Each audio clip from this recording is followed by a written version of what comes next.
व्यास गद्दी पे विराजमान परम सम्मान्य पूजनीय सम्मान्य अरविंद शास्त्री जी, उनके पूरी सभी सहयोगीगण, इस कार्यक्रम के सभी संरक्षक आयोजक मंडल के सभी साथीगण, मुख्य जजमान जी, इस मौके पर उपस्थित भाई मानवेंद्र सिंह जी प्रधान जी, गोकुल कल्लू प्रधान जी कुरेठा, संतोष जी पारा, जगदेव सिंह जी को प्रधान, जगराम सिंह जी,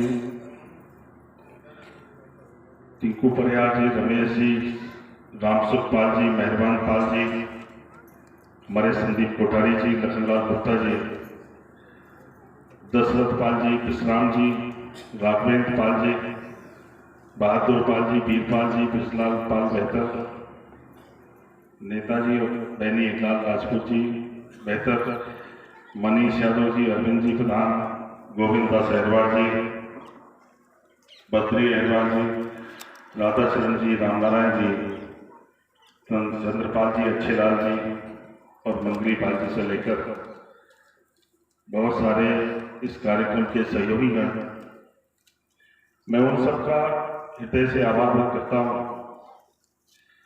जिन्होंने भगवान की इस महान गाथा को श्रवण कराने का सौभाग्य दिया और बड़ी संख्या में उपस्थित हमारी माताएं बहनें हैं। मैं हमेशा से एक बात कहता रहा हूं,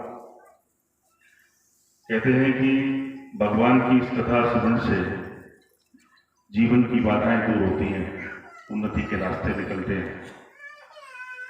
भगवान की कथा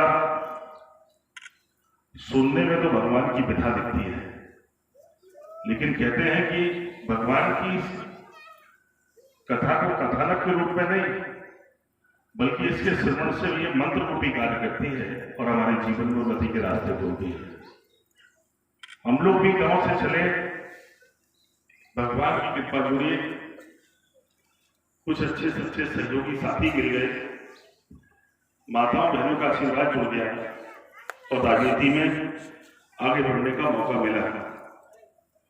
जीवन के सफर में बहुत सारी चीजें स्वयं सीखने को मिली। जब हम अच्छा सोचते हैं तो भगवान सब रास्ते अच्छे बनाने की कोशिश करता है।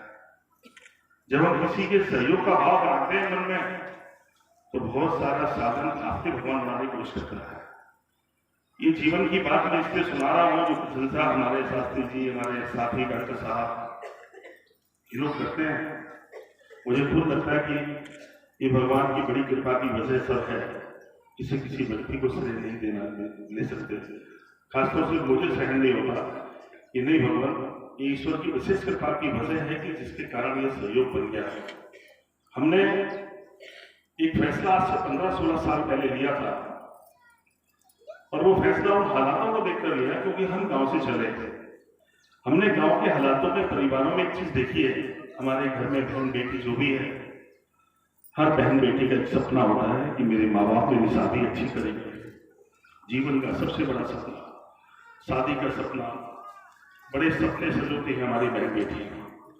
लेकिन जिंदगी की हकीकत में एक चीज और देखी, जब वो देखती है कि मेरे माँ बाप परेशान है, बहुत दहेज मांगा जा रहा है, दहेज का इंतजाम नहीं, अच्छे घर में रिश्ता इसलिए नहीं हो पा रहा है, सब कुछ अच्छे गुण है, हमारी बेटी सुंदर है, बहन सुंदर है, पर पैसा कम है इसलिए कोई अच्छा घर तैयार नहीं है शादी करने में।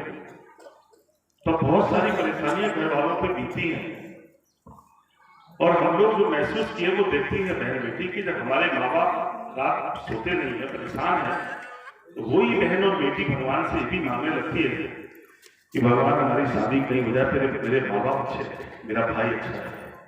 ये हमारी जिंदगी की हकीकतें हैं, इसलिए भगवान ने थोड़ा सक्षम बनाया।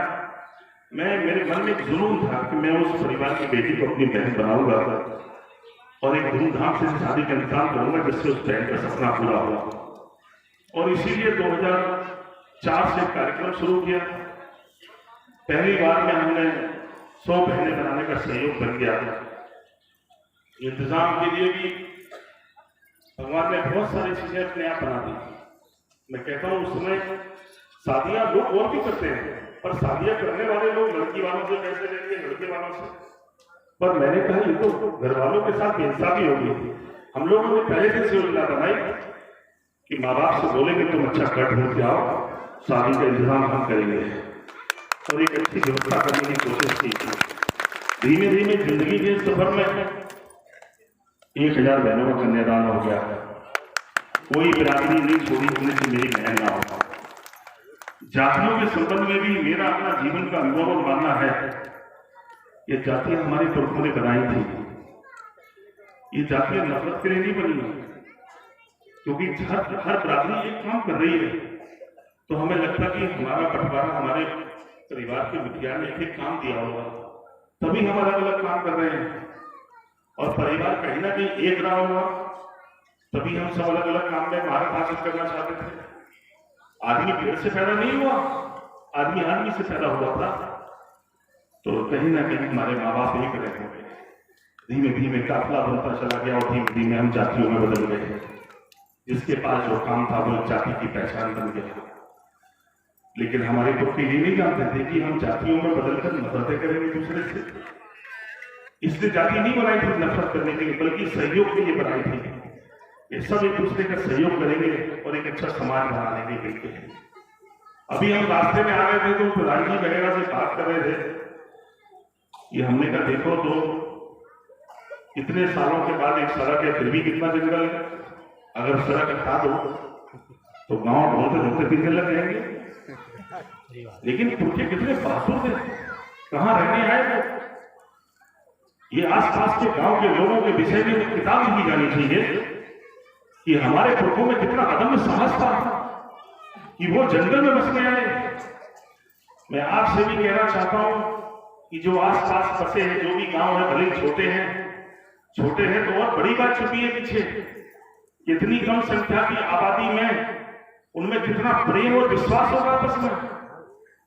किसी भी गांव की बुनियाद, कोई गांव जमीन से नहीं निकला, सब गांव हमारे पुरखों ने बसाए थे। और उस जमाने में जब दुनिया के खतरे थे तब ये खामा बसा होगा।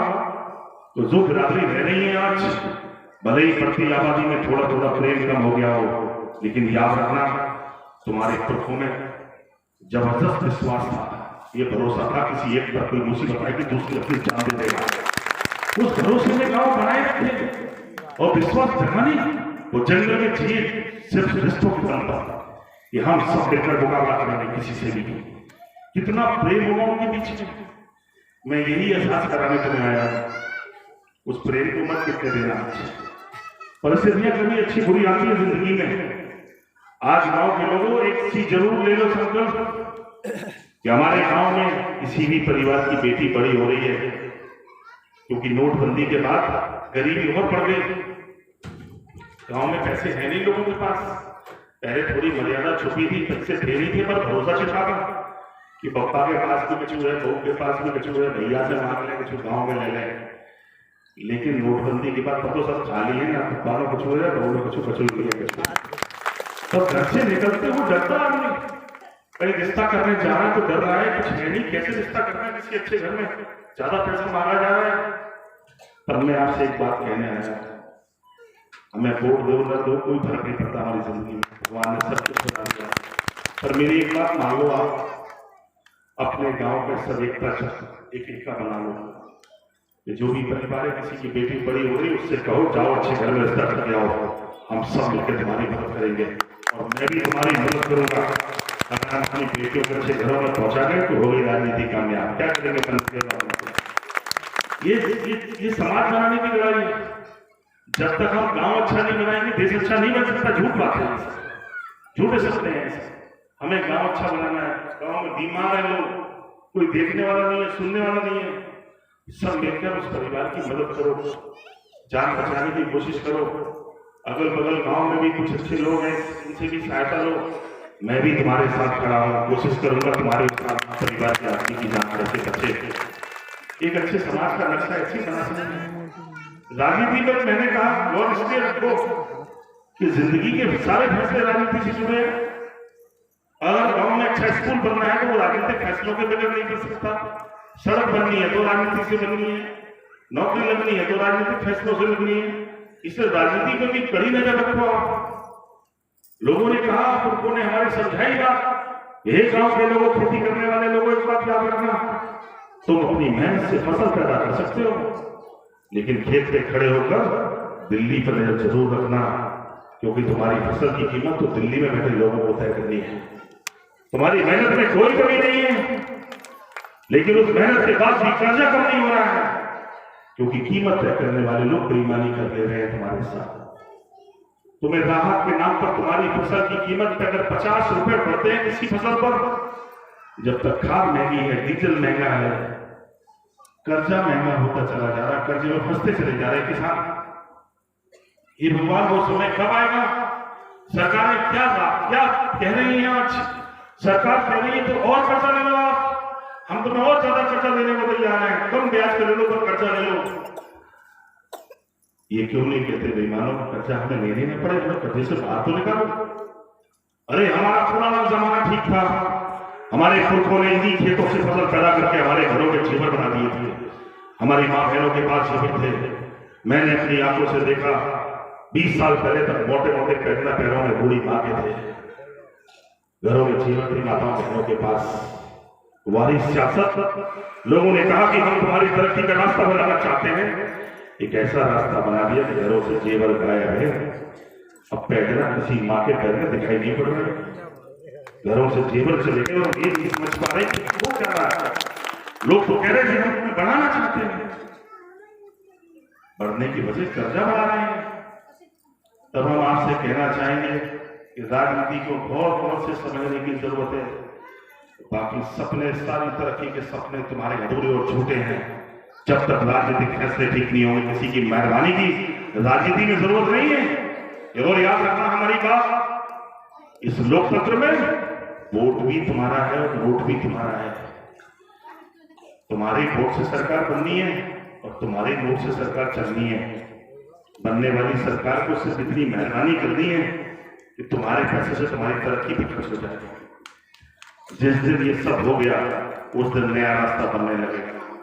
आज भी गांव में कमजोर स्कूल है और सपने बड़े दिखाए जा रहे हैं कि मजदूरों किसानों, तुम्हारे बेटों को हम कलेक्टर बनाना चाहते हैं। महीनों से मास्टर गायब है, स्कूल में कुछ है नहीं। कहां से तुम्हारे बेटे कलेक्टर बन जाएंगे, कहां से तुम्हारी बेटियां पढ़ जाएंगी? इसलिए मैं एक ही बात बोलूंगा आपसे, इन सब चीजों पर ध्यान रखते रखते राजनीति पर गहरी नजर जरूर रखना। मैंने आपसे कहा, मैं हमेशा से एक बात बोलता रहा हूं और खासतौर से भगवान को साक्षी मान के कहता हूं कि ईश्वर ने गांव से उठाकर यहां तक पहुंचाया। 10 साल उत्तर प्रदेश की विधानसभा में रह लिया, सब कुछ देखा है नजदीक से, और माताओं बहनों के आशीर्वाद से मौका ऐसा भी जिंदगी में रहा कि हम भी विधायक करें और हमारी पत्नी को विधायक करने का मौका मिल रहा है। तो मध्य प्रदेश की राजनीति को भी नजदीक से देखने का, फैसलों पर ध्यान देने की मौका मिला है। इसलिए आपसे भी कहना चाहता हूं, एक अच्छे समाज की कल्पना तुम्हारे दिमाग में है तो सब चीजों को गौर करना पड़ेगा, तभी एक अच्छा समाज हम बना सकते हो, अच्छा देश बना सकते हैं। कोई राजनीतिक बात ना करते हो, एक बात अपनी माताओं बहनों को जरूर कह दें, क्योंकि हमारे घर में कहते नहीं कि मातृशक्ति नहीं है बल्कि शक्ति का स्वरूप है। ये स्वरूप, ये सच बात है। शास्त्री जी के सामने कह रहा हूं, उन्होंने मुझे समझाया।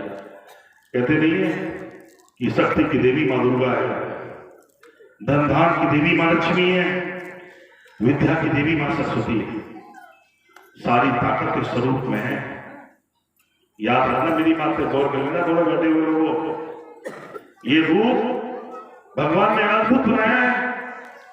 ये आपके घर में बहन बेटी पत्नी की शक्ल में जो भी भगवान ने विशिष्ट क्षमता दी है। याद रखना, जिस घर में इस स्वरूप का सम्मान नहीं होता वो धनवान नहीं हो सकता, वो बलवान नहीं हो सकता, वो ज्ञानवान नहीं हो सकता। हम तो सुनाते हैं, लोग कभी कभी हंस पड़ते हैं, हम तो सही बात सुनाते हैं बिल्कुल कि हमारी पत्नी मीरा से हमारी लड़ाई हुई, सब लोग शांत है, हमें मानना नहीं पता क्या चल रहा। तो इस स्वरूप का जरूर सम्मान करना, देखना, परिस्थिति बदल लेना, समझने लगेगा। ये जो बात कह रही है उन पर गौर जरूर करना। कहते नहीं है रावण के विषय में, रावण बड़ा ज्ञानी था, तपस्वी था, विद्वान था, ऋषि पुत्र थे रावण, लेकिन रावण नहीं समझता भगवान को। मंदोदरी समझ रही थी कि नाथ ना करो। तो अगर पत्नी बहन बेटी कुछ बात अगर रोक रही है तो भगवान ने विशेष गुण दिया, इनकी बात ध्यान रखना। ये नहीं कह रहे सबने पत्नी की बात मानने लगो, वैसे तो पत्नी की बात मानना चाहिए, जो जीवन साथी है, जीवन के साथ चल रहा है, उसकी बात पर गौर करना चाहिए, पर माँ का भी बहुत आदर करना चाहिए। अभी मेरी माँ नहीं रही, हमने उनकी याद में भगवान की राम कथा कराई।